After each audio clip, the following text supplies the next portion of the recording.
Yes. This last presentation, I have maybe to present myself. I am Dominique Laurent. I have been deeply involved in InSPI specification by me being member of the drafting team data specification, by being involved in Annex 1 through cadastral parcel, and in Annex 3 by buildings. And one thing which was clear for me is that specifications for Annex 2 and 3 are quite more flexible than for Annex 1. It's why I had the idea to propose this presentation about the balance between flexibility and harmonization. And the theme building is used as example, but the purpose is not the content of building, it's really this balance between flexibility and harmonization. So first, a small introduction. Why this issue? Because InSPI specification must be based on existing data. It's not specification for a new product. You have to use what exists. And existing data are heterogeneous. It's why we need InSPI. So what are the main sources of heterogeneity? Sometimes the information exists and sometimes it doesn't exist. But the information may also exist in different ways. For instance, for buildings, the geometry may be captured, for instance, by footprint, by roof edge. It may be captured by 2D data, by 3D data.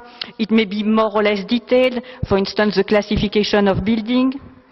And so, InSPI specification have to allow some flexibility. If not, there will be no data in it. But flexible specification, it's very fine for data producers. It makes InSPI specification more easy to implement. But on the other hand, for the users, it may be difficult to handle this data. On one side, it's fine because they can get data, but the data will be less harmonized. And at least we have to document when the specifications are flexible, to find a balance between flexibility and harmonization. So my presentation, there will be a big part, I will say, to the flexibility mechanism that have been used by buildings, but also by other thematic working groups.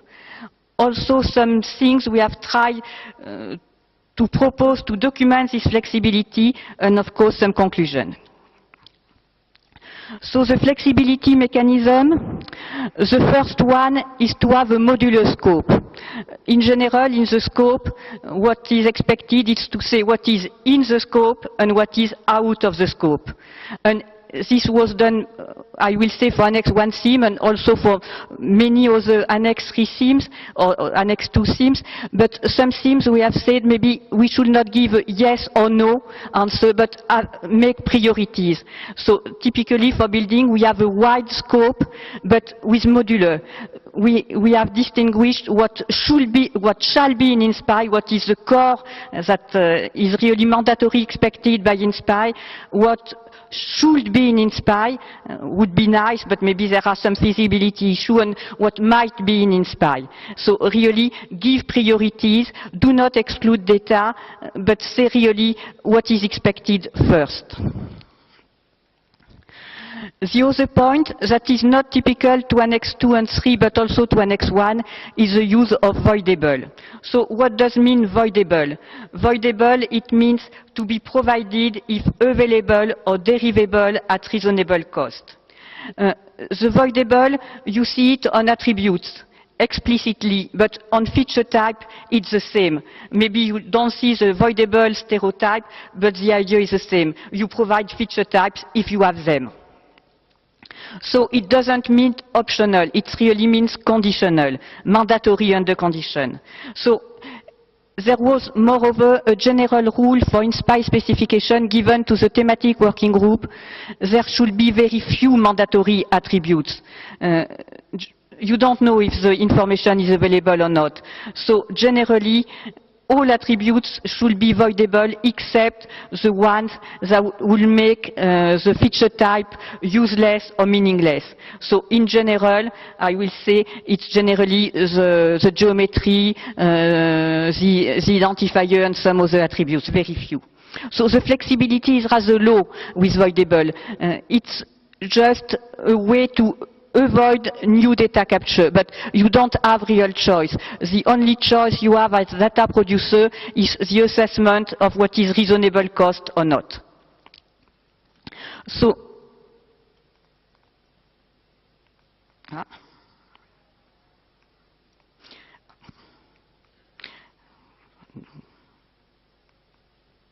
is one slide. Okay. For building, it was very simple. We have just applied the general rule.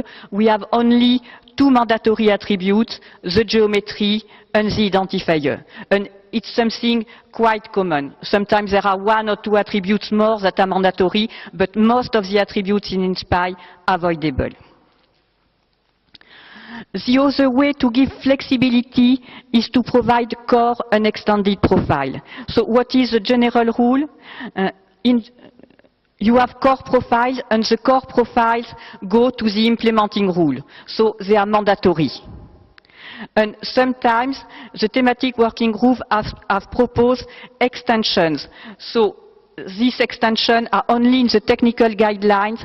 They are not mandatory. They do not go to the implementing rule. You can consider them as recommendation, or maybe also as potential candidates for future updates of the implementing rule.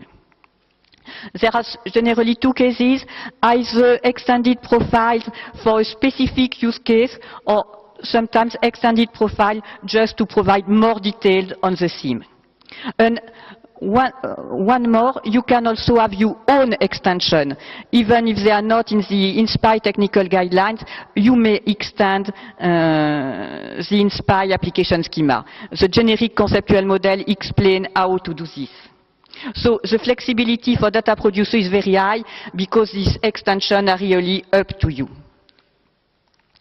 So in buildings, what we have done, we have really tried to make priorities on the user requirement, and it's not about a specific use case.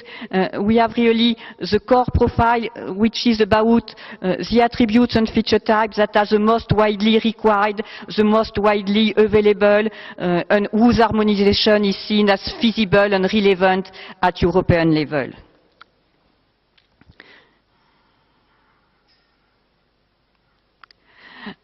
In the thematic working group, we have had a lot of discussion about core and extension. For instance, in the group there were data producers that have a lot of data.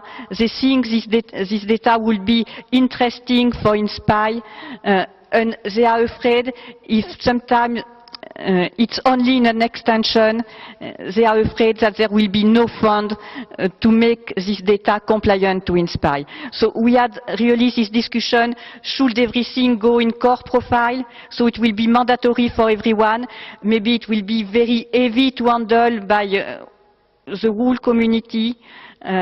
On the other side, if we make things in core and extension, maybe the extended profile will never be implemented because it won't be funded. So really we had this discussion, but the result is that we have nevertheless extension, because extension, it gives clear priority of what is expected first and what is expected after. And there was another reason. Our extension is really about the data that will likely be used mainly at national or local level. So I will say it's up to the member state to take its responsibility and to define its ambitions regarding InSpy data. Building a large-scale or even very large-scale data, so mainly used at local and national level, and it's up to the member state to define what is expected. There are two ways, I will say, to use the extended profiles we have provided. I will say you can use the whole extension as it is. Of course, it's very convenient if you have a lot of information to add to the core profile. If you have many things to add and many things looking like our extension, I will say it's probably better to use the extended profile as it is. But there may be other cases. Maybe in our extension, you will be interested only by 1, 2, 3 attributes. In this case, maybe it's not so relevant to import and to handle this rather big extension. You can make your own extension, but using our concept. For instance, if you want to add the address and the official area, you can add only these 2 attributes about maybe the 20 that we offer, using the same attribute name, the same code list. So you can use what we have defined, but just using the concept and make customization for your own extension.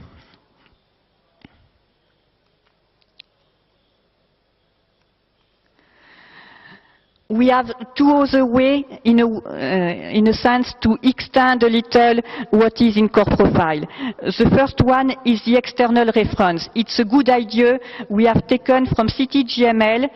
It's a way to make the link between InSpy data and an external information system. The most expected one is the cadastral system or any official register of buildings where you can find, for instance, information about the owner, the tenant of the building, this kind of information. But it may be also a register of building permits, it may be a lot of other information. And it's quite powerful because you really make the join between 2 information systems. It enables the user to make queries on another information system. It has one other advantage, is that you can manage different access rights. I will say typically our core profile, it's data that normally is publicly available, maybe not free of charge, but there are no privacy issues. And sometimes on this official information there may be privacy issues. So you can really have in InSpy core what may be public without trouble, and in the other information system maybe different rights to access the data. We have another way to extend a little the scope and the information, it's the document. So we offer, it's in the extension, a way to link to various kinds of documents. It may be photos, it may be sketches, it may be emergency plans, building permits, etc. Any kind of document related to the building.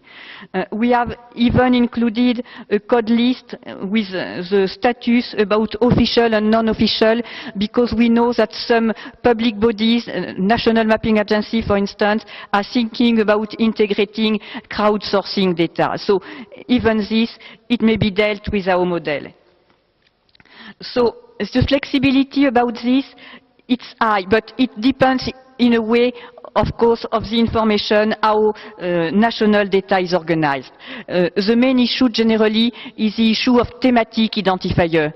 If you have the same identifier for the real world building in your country, you can link a lot of things.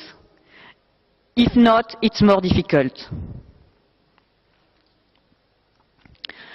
Code lists are really not specific to theme buildings. It's a general pattern for flexibility.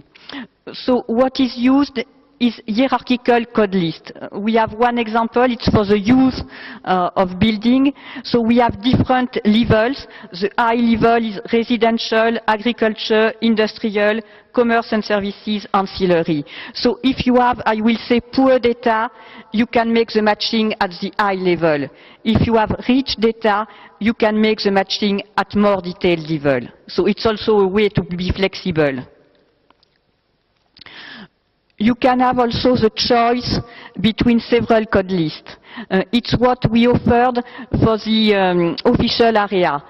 We have a European standard coming from geodetic surveyors, so you can refer the official area and say what it represents using this international standard, or you can use your own standard. But as we don't know what is in your own standard, in your national standard, it's an empty code list. So it means it's to the member state to define the values to be included in this code list.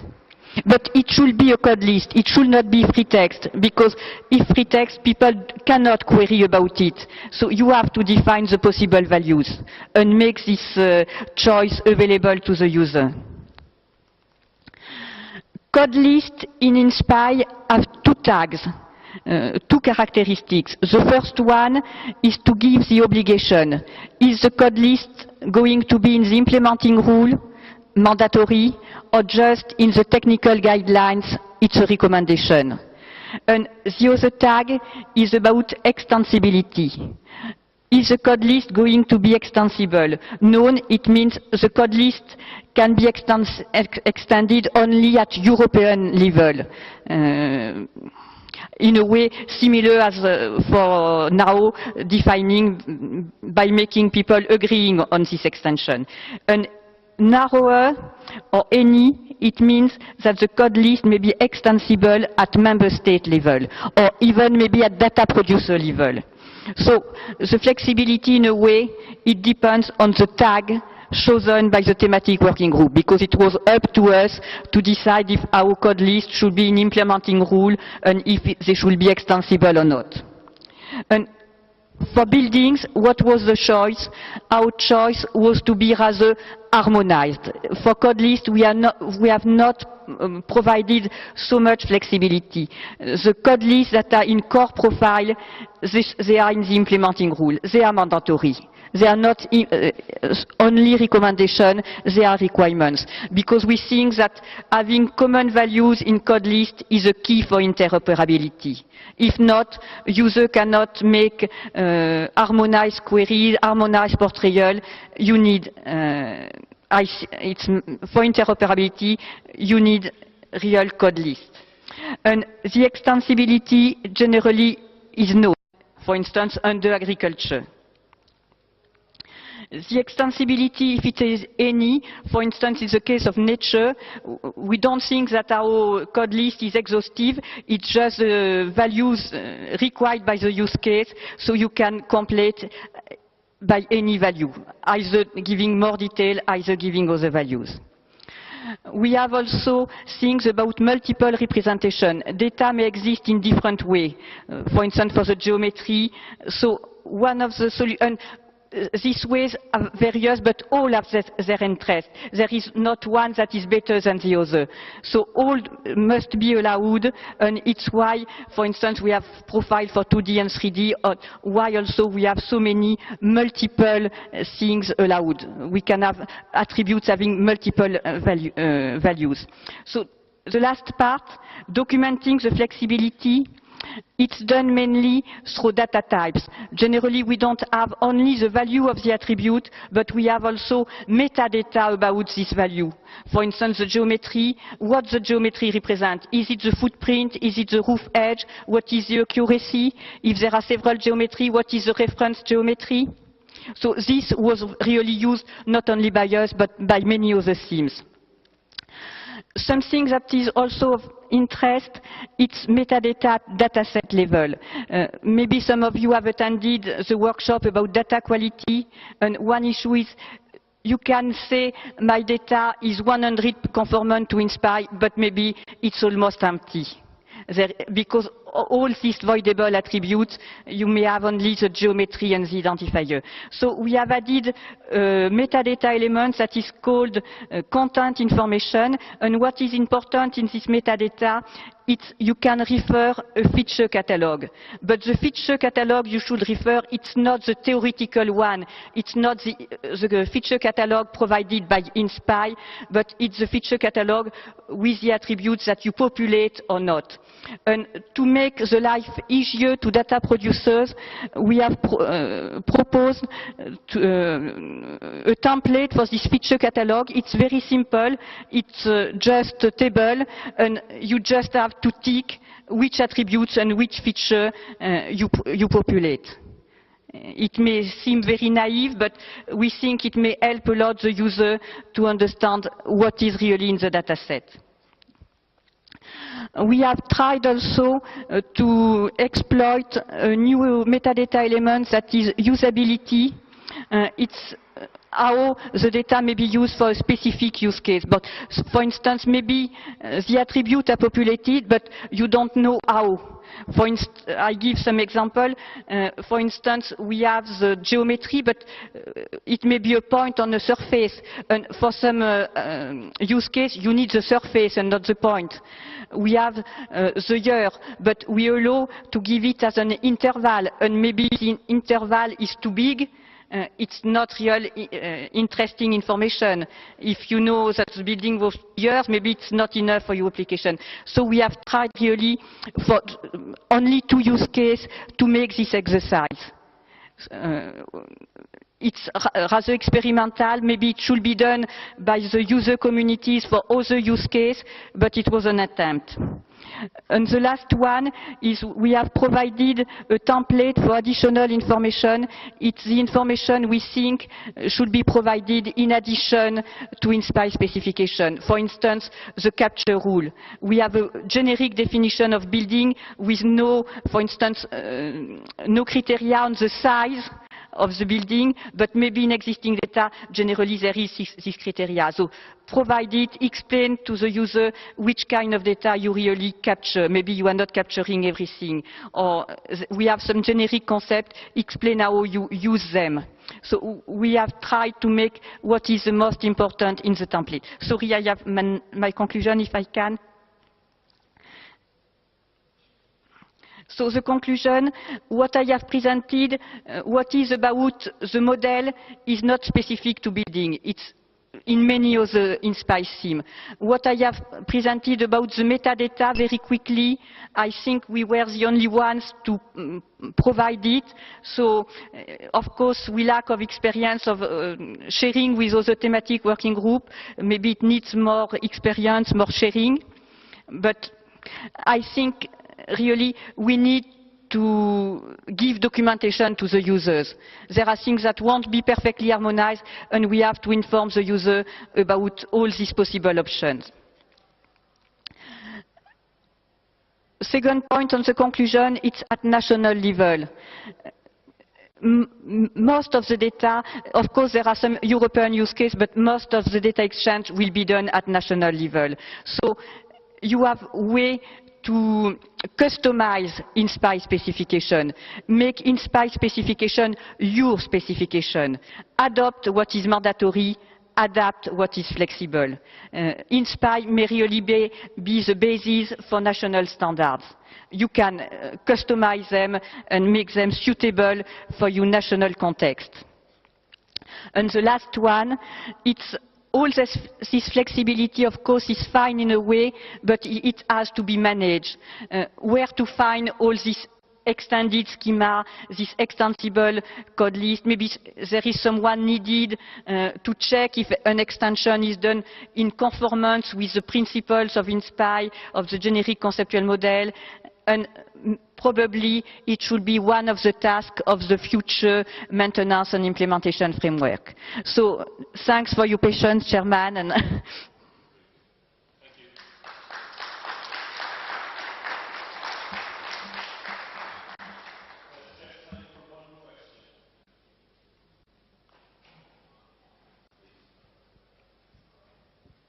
Thanks for your presentation. I'm Stefan Arnold from BKG, Germany, and I'm a member of the thematic working group Land Cover. We were also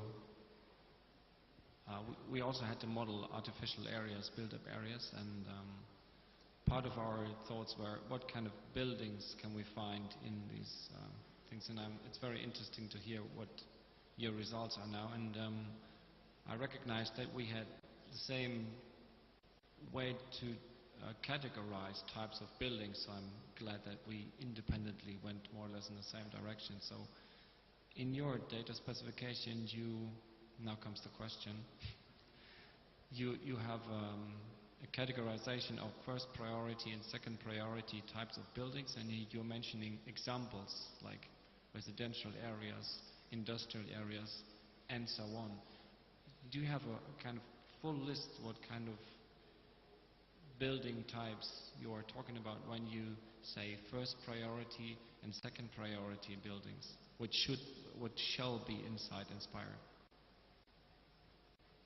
Because I just found these examples. About the scope, it was presented yesterday during the session about the thematic working group presentation. There are examples that are in the presentation given yesterday, and I think the presentation will be available. So there are examples. Yeah, I was in the session. I saw your presentation. So I think the presentation gave the priorities. In a way, the first priority is the big buildings, the second priority is the building of medium size, and the last priority is the buildings of small size. Yeah, the thing is, when I go through the model and the UML elements, you're describing a building by its size, by its height, by rooftop, type of the roof material, but it doesn't say supermarket or football stadium. My question is, do you have somewhere a collection of all kinds of buildings by telling the name what it is actually? What are you considering to be inside this? No, we have not done this exercise. We have really wanted to be rather generic because it was really a tricky issue about classification of building. There are as many classifications as data providers, and we have kept it rather generic. And I think there are only two examples that are given in the data capture rule.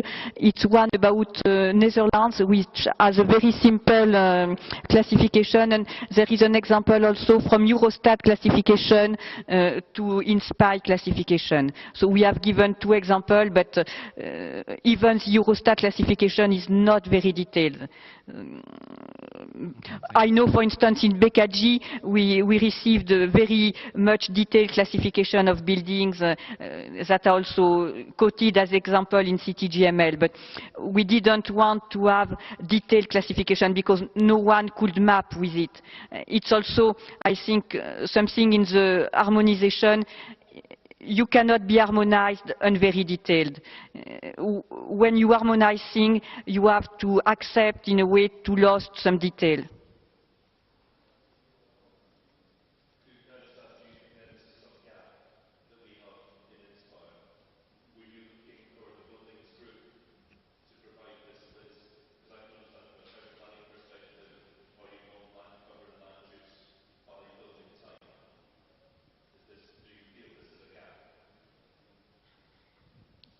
I wouldn't go so far as saying this is a gap, but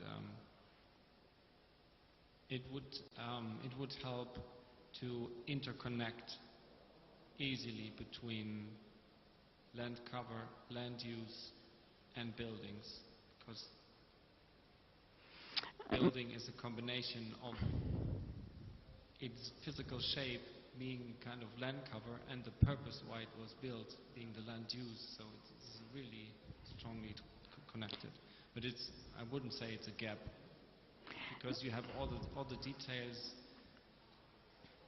Your model is open for inserting all the characteristics of a building, coming to the conclusion that this must be a church or this must be a football stadium. So, but I just was wondering if there's a list of, not just a few examples in your priority listing, but a kind of list, as you also are listing telephone cells and bus stops. You there have this list. In the data capture, there are some indication about what is most expected and what is just a recommendation. And about the classification of building, it's not so much with land use and land cover, but it was mainly with facilities, because you can also expect some classification, more detailed classification of activities through agricultural facilities, production facilities, and governmental services. But it's clearly something that maybe should be monitored and improved in future.